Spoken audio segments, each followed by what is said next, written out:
American economic forecaster Harry Dent has been following the world's booms and bust cycles for decades. A prolific author, his last book, The Great Depression Ahead, made the US bestsellers list. His latest is called The Great Crash Ahead. I spoke with him while he was in Sydney today. Harry Dent, welcome to Late Line Business. Nice to be here. Now, the market didn't react very well to President Obama's Jobs Act. How do you see this all playing out in the United States? Well, the United States had the most unprecedented stimulus program in history, and we said years ago this was going to fail because the baby boom generation, the largest in history, in Europe, United States, Australia, they're aging. They've moved past their peak in spending, which is actually age 46.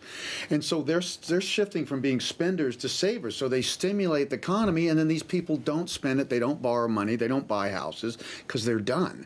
So do you see a financial crash around the corner? Yes, I do. We have a book coming out, U.S. and Australia, called The Great Crash Ahead, and we are literally saying that the next stock crash has already begun, peaked in late April. This is the first wave down. It's going to go a little lower in the next several weeks.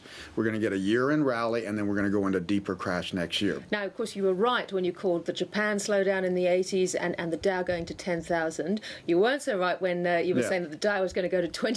We're still sitting at around 10. So what's your rationale for such a dire forecast? Well, there's two things. Again, the baby boom around the world is peaking, and that's going to slow economies just when we've had the biggest debt, credit, and real estate bubble in history. And this is a worldwide phenomenon, too.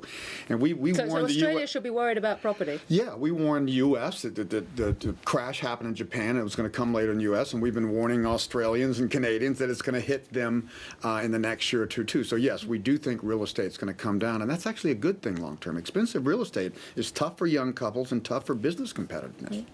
There's a lot of people who still believe that even if we do have a massive financial crisis or a GFC Mark II, that Australia, because of its special relationship with China and trade, will be very much buffeted from a big crisis.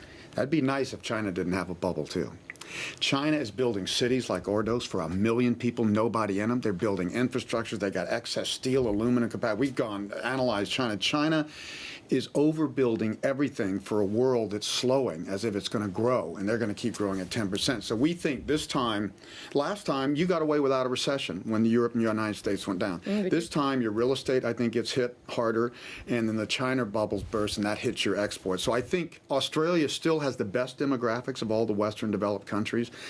I would rather be here than any place in the world, frankly, in this crisis, but I think you're going to get hit harder than last time. Everybody thinks it's not going to hit them in real estate or the financial crisis, and your debt's not as bad, but your mortgage debt is the highest in the world, and Sydney is the most expensive city in the world after Hong Kong and Shanghai. How close are we to falling into this sort of crisis? I mean, we're here now talking about Greek default being pretty imminent. Yeah, you know, well, the U.S. started the last crisis with our subprime. I mean, our banking system did some of the craziest stuff in history. This one's starting in Europe because they have the sovereign debt crisis. So Europe has the worst government debt problems, U.S. has the greatest private credit, and Australia has the highest real estate and mortgage credit problems. So this is going to go from Europe to U.S. to China, I think, to Australia. I see at the G7 meeting on Friday, it was a very bad-tempered meeting, apparently, that one U.S. official was quoted as saying that 75% of the dark things happening in the world economy are because of the Eurozone. Do you agree with that? Yeah, we've been wondering why people have been running to the euro and the Swiss franc and not to the U.S. dollar. We think the surprise are the U.S. dollar is going to go up. The Australian dollar and euro, Swiss franc are going to go down. China's going to get hit harder than people think, and we're going to see a deeper downturn across the board. This is a worldwide crisis, and it's going to result in deflation in prices, and in a deflation environment, the only one we've seen in history, in recent history, is the 1930s.